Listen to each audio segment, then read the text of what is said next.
اللہم صلی علی محمد وعلی آل محمد وبارک وسلم۔ اعوذ باللہ من الشیطان الرجیم، بسم اللہ الرحمن الرحیم۔ سورۃ البقرہ آیت نمبر 58 سے لے کر 61 تک۔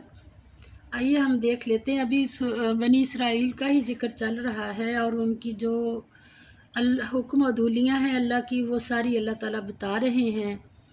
بس اس میں ایک سمجھنے والی بات ہے کہ یہ اللہ ہمیں کیوں بتا رہا ہے، یہ عقل مند کے لیے اتنا ہی کافی ہے۔ اعوذ باللہ من الشیطان الرجیم، بسم اللہ الرحمن الرحیم۔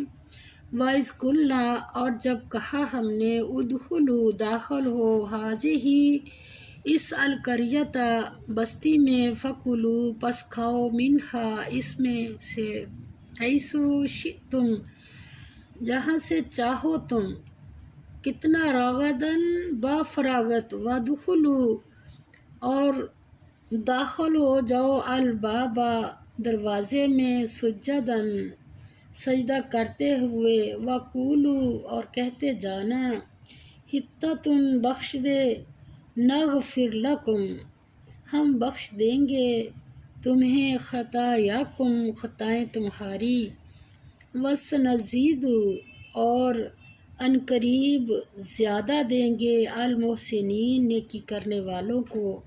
یعنی اللہ تعالیٰ نے ایک حکم دیا اور اس میں خیر ہی خیر تھی، مگر جو قسمت ماڑی ان لوگوں کی جنہوں نے اپنا کوئی کمال سمجھا اور نافرمانیاں اللہ کی اب اس کی جگہ انہوں نے شرارت سے، ایک تو تھا نا غلطی سے کہہ ہو گیا یا نہیں پتہ چلا، یہ شرارت سے کلمے کو بدلا، اور اس میں کیا بدلا انہوں نے، کہنے لگے اللہ تعالیٰ فرماتے کیا کیا انہوں نے، فبدل الذین، پھر بدل دیا ان لوگوں نے، کیا، ظلم کیا جنہوں نے، قولاً، کلمہ، غیر الذی، سوائے اس کے،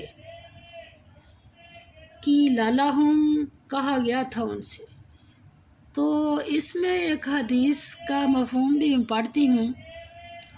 آپ صلی اللہ علیہ وسلم نے فرمایا، سر سبز شاداب رہے میرا ہر وہ امتی جو میری بات کو یوں کا توں آگے پہنچا دے۔ یہ ہمارے لیے خوشخبری ہے، ہم اس میں اپنی طرف سے کوئی کسی قسم کی کر نہیں سکتے، تو نہ تو لفظ کو بڑھا کے معنی کو بیان کر سکتے ہیں اور نہ کسی لفظ کو گھٹا کے اور اس کا معنی گھٹا کے، جیسے اللہ کا حکم ہے ویسے ہی پڑھیں گے یہ قرآن۔ تو آگے فرمایا کہ جب اللہ تعالیٰ نے ان کو کہا تو انہوں نے اس کی جگہ اور کلمہ بدل دیا، اور پھر غیر الذی، سوائے اس کے، قیلا، کہا گیا، لہم، ان سے، تو پھر کیا اللہ کو غصہ تو آنا ہی تھا۔ پھر اللہ تعالیٰ نے فرمایا، فانزلنا، پھر ہم نے اتارا، علی الذین، ان لوگوں پر، ظلموا، ظلم کیا، رجزاً، ایک سخت عذاب ان لوگوں پر۔ اللہ تعالیٰ فرماتے ہیں جب انہوں نے اس کی جگہ اور لفظ کہنا شروع کیا، پس ہم نے ان ظالموں پر پھر کیا کیا، رجزاً، آسمان سے عذاب نازل، من السماء، الذین، لوگوں جنہوں نے، ظلموا، ظلم کیا، رجزاً، ایک سخت عذاب کہاں سے آیا، من السماء، آسمان سے، کیوں آیا، بما کانوا، اس لیے کہ وہ تھے، یفسقون، نافرمانی کرتے۔ اللہ کی نافرمانی کبھی بھی انسان کو فائدہ نہیں دے سکتی، بے شک ظاہری کتنا فائدہ نظر آ رہا ہو ہمیں دنیا کا، اگر اتنا پتہ ہو نا کہ اللہ نے روکا ہے اور ہم وہ وقتی فائدہ اٹھا بھی لیں گے تو فائدہ ہمیں نہیں دے سکتی کبھی بھی، یہ ہمارا ایمان ہونا چاہیے۔ آگے پھر پانی کی بات ہوئی ہے، صحرائے سینا میں پانی کے چشموں کا پھوٹ نکلنا، لیکن بنی اسرائیل کا پانی کے لیے آپس میں جھگڑا اور فساد برپا کرنا، یہ بھی اللہ تعالیٰ نے پھر یہ بھی بات بتائی ہے۔ اب ہمارے یہاں پر 6 رکوع پورے ہو کے اب 7واں رکوع شروع ہونے لگا ہے۔ فرمایا، وَإِذِ اسْتَسْقَىٰ، اور جب پانی مانگا کس نے، موسیٰ نے، کس کے لیے؟ لی قومی ہی، اپنی قوم کے لیے۔ فَقُلْنَا، پس کہا ہم نے، کس نے کہا؟ اللہ تعالیٰ نے، اضرب، مارو، بھی اسواق کا، لاٹھی سے اپنی، الحجرہ، پتھر پر۔ جب موسیٰ علیہ السلام نے اپنی قوم کے لیے پانی مانگا تو اللہ تعالیٰ نے فرمایا، اے موسیٰ، پتھر پر اپنے عصا کو یا اپنی لاٹھی کو مارو۔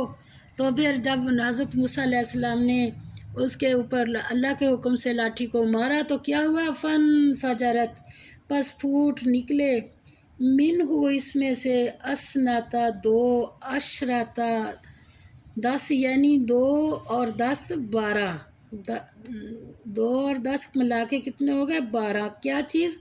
عینن، چشمے،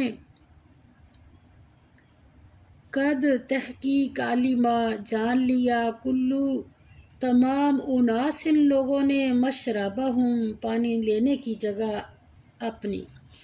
اب یہ 12 قبیلے تھے، تو جب حضرت موسیٰ علیہ السلام نے عصا مارا ہے اپنا پتھر کے اوپر تو 12 چشمے اللہ تعالیٰ نے وہاں پر نکال دیے۔ یہ 12 قبیلے کیسے؟ جب حضرت موسیٰ علیہ السلام نے دریا پار کروایا اس کے بعد کی یہ باتیں ہیں۔ اب جب دریا پار کیا، میں نے پہلے بھی بتایا تھا کہ یہ 6 لاکھ لوگ تھے بنی اسرائیل کے جنہوں نے دریا پار کیا تھا صحیح سلامت، اور اس کے بعد اللہ تعالیٰ نے فرعون کی قوم کو ڈبویا۔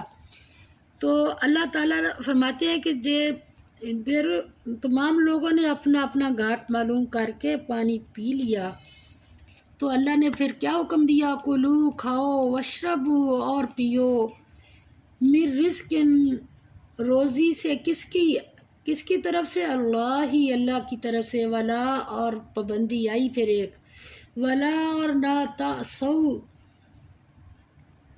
تباہی کرو، فی الارض، زمین میں، مفسدین بن کر، یعنی کھانا پینا تو خود ہوتا ہے تو دکھاوا دوسروں کو کرنا اور دوسروں کو اس سے منع کیا۔ صلی اللہ علیہ وسلم کی حدیث پاک کا مفہوم ہے، اگر تو کوئی پھل فروٹ لایا ہے تو تیرے بھائی کے بچے بھی ساتھ رہتے ہیں تو جا تو ان کو دے دو، ان کے گھر بھی دے دو، اگر نہیں دے سکتے، نہیں ہے گنجائش، تو پھر اس کے چھلکے چھپا لو۔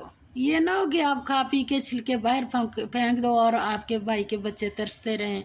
تو یہ ہمارے نبی پاک صلی اللہ علیہ وسلم نے منع کیا ہے، کھانا با فراغت، پینا با فراغت، مگر فساد کیا چیز ہے یہ اللہ تعالیٰ نے یہاں پر بتائی ہے۔ فساد یہ ہے کہ ہم دوسروں کو ترسائیں یا کوئی، ہمیں اب دیکھیں، اب ہمارا المیہ یہ ہے کہ ہم وہاں حضرت موسیٰ علیہ السلام اور اس کی قوم کے بارے میں پڑھ پڑھ کے کہتے ہیں ہمارے لیے، تو اس میں شاید کچھ بھی نہیں ہے، ہمارے لیے ہی تو ہے کہ دیکھو تم نے فساد، یہ فساد نہیں کرنا، یہ بہت بڑا فساد ہے کہ خود کھائیں اور دوسروں کو ترسائیں۔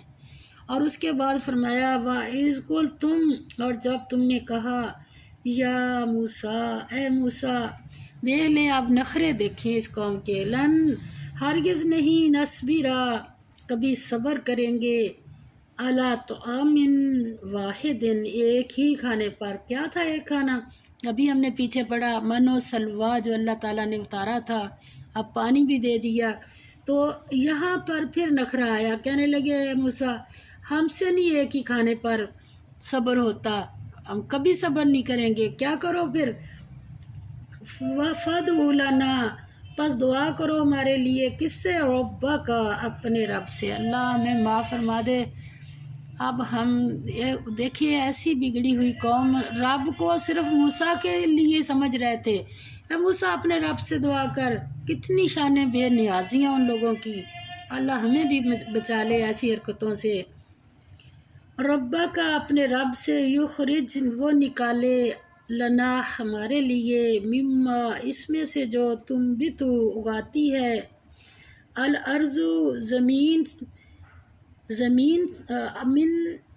من، کہنے لگے کہ مما، اس میں سے جو تم بھی تو اگاتی ہے، الارض، زمین، من بقلیہا، ساگ اس کے، و کسائیہا، اور ترکاری اس کی، و فومیہا، اور گیہوں اس کا، و عدسیہا، اور مسور اس کے، و بصلیہا، اور پیاز اس کے، قولا کہا تستبدلون کیا تم تبدیل کرنا چاہتے ہو؟ حضرت موسیٰ علیہ السلام سر پکڑ کے بیٹھ گئے، کہنے لگے بھائیو کیا ہو گیا تمہیں، تم کیا کہہ رہے ہو؟ اللہ تعالیٰ نے اتنی پاکیزہ چیزیں تمہارے لیے اتاری اور تم اب کیا مانگ رہے ہو؟ کہنے لگے اللہ جی اس چیز کو جو ہوا وہ ادنا ہے، تھرڈ کلاس ہے، بالذی اس کے بدلے جو ہوا خیرن وہ بہتر ہے، جو اللہ تعالیٰ نے من و سلوہ تمہیں دیا تم اس کے بدلے یہ چیزیں مانگ رہے ہو۔ تو اگر چاہیے تو پھر اللہ تعالیٰ نے اس کا جواب دیا اہبتو اتر جاؤ مصرن کسی شہر میں، فائنا پس بے شک لکم تمہارے لیے ما سألتم وہ جو تم نے مانگا، وضربت اور مسلط کر دی گئی۔ اب یہ چیزیں دیکھ لیں ہم کتنی ہماری خواہشیں ہیں کہ ہم اپنے دیہات کو چھوڑ کے شہروں میں شفٹ ہو رہے ہیں، تو دیکھ لیں ہماری زندگیاں کہ پھر ہم ہر روز بیٹھ کے کہا ہے سبزی مہنگی ہے، فروٹ مہنگا ہو گیا، یہ ہو گیا وہ گیا، کتنی ہماری زمینیں ساری چیزیں اگاتی تھی ہم چھوڑ کے شہروں میں۔ شہروں کی زندگی کا نقشہ دیکھ لو قرآن میں، تو کیا ہے یہاں پر وضربت اور مسلط کر دی گئی، علیہم ان پر الذلت ذلت خواری، والمسکنۃ اور پستی محتاجی، وباؤ اور وہ گر گئے، کہاں گر گئے، کس میں پھنس گئے، بغضب اللہ کے غضب میں، من اللہ طرف سے اللہ کی غضب میں، اور وہ گر گئے یا پکڑے گئے اس کے، اور وہ گر گئے غضب میں من اللہ اللہ کی طرف سے۔ اور یہ کیوں ہوا، ذالک یہ اس لیے کہ بِأَنَّهُمْ وہ کانوا تھے، یکفرون کفر کرتے، کس سے، بآیات اللہ آیتوں سے اللہ کی۔ اب ہمیں آیتیں تو اب ہمیں کوئی نہیں بتا رہا، مگر یہ ہمارے پاس صرف اللہ کی کتاب ہے اور نبی پاک صلی اللہ علیہ وسلم کے فرمان ہیں، جس کے ذریعے سے ہمیں ایسے ہی لگنا چاہیے کہ جیسے ابھی ہمارے لیے بھی حکم اتر رہے ہیں۔ یہ ہمیں اس لیے اللہ نے قرآن پاک کی اتنی حفاظت کی ہے۔ کیا کرتے تھے وہ، کفر کرتے تھے اللہ کی آیتوں سے، اور کیا کرتے، وَيَقْتُلُونَ اور قتل کرتے تھے، النَّبِيِّينَ نبیوں کو، بغیر الحق ناحق، ذالک یہ بیما اس لیے کہ عصوا انہوں نے نافرمانی کی، استغفر اللہ۔ دیکھ لیں ہمیں ایک انسان کے اندر کی یہ ایک جو خرابی ہے نا کہ نہیں ماننا، تو اس کی وجہ سے پھر وہ کتنا جہنم کی طرف جاتا ہے، کتنا پھنستا ہے، کتنا ناکام ہوتا ہے۔ تو فرمایا ذالک یہ بیما اس لیے کہ عصوا انہوں نے نافرمانی کی، وکانوا اور تھے وہ یعتدون حد سے نکلنے والے۔ حدیث پاک کا مفہوم ہے، آپ صلی اللہ علیہ وسلم نے فرمایا کہ ایک بندے کو جہنم میں پھینک دیا جائے گا اور اس کے اوپر الزام یہ ہوگا کہ اس نے اپنی زندگی میں اللہ کی حدود کا دھیان نہیں رکھا، تو یہ اس لیے، اور اس نے زندگی میں کبھی سوچا ہی نہیں کہ میں نے کہاں جانا ہے، اور اس کو جہنم میں پھینک دیا جائے گا۔ وآخر دعوانا ان الحمد للہ رب العالمین۔